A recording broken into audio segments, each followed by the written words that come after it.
On January 28, 1986, CNN watched the Challenger launch live on the air with its viewers. They and the other media outlets told you that the astronauts died in the explosion. But as always, there is an agenda behind every mainstream headline. Government had incentivized the different public schools to play the Challenger in their classrooms. So they rolled their TV sets out, they had all the children sit down and get ready to watch it, and 20% of the American public watched the Challenger event happen live.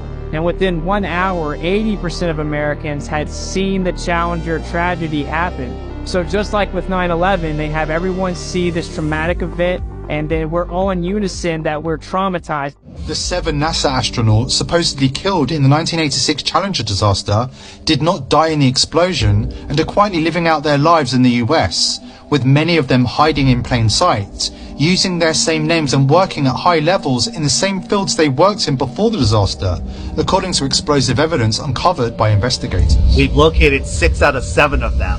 In the world of deception, it's really easy to say this person is that person. Let's start with former NASA astronaut Michael J. Smith, with the same name as this retired professor from the University of Wisconsin-Madison. Are you Michael Smith? Yeah. Professor at university? Retired. Retired? Yeah. Yeah. Yeah, I just stopped by because there's a room. Are you aware of that? There's a rumor on the internet that people are saying. Yeah, it's not me, obviously. I mean, anybody that looks at my background, looks where I was born, it's not me. I mean, it's interesting that the Michael J. Smith that was the astronaut looks something like me when we were younger, but really not if you really look at facial recognition. You never been a pilot, never been in the military? Nothing like that. No. Next is former NASA astronaut Judith Resnick, with an exact doppelganger working at Yale University. 37 years have passed and she hasn't even changed her name. Side by side, there's no denying it.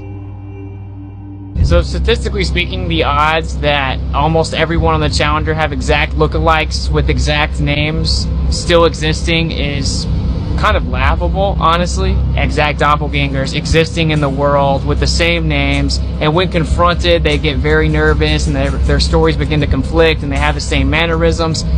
You know, it doesn't take a lot to put it together, honestly.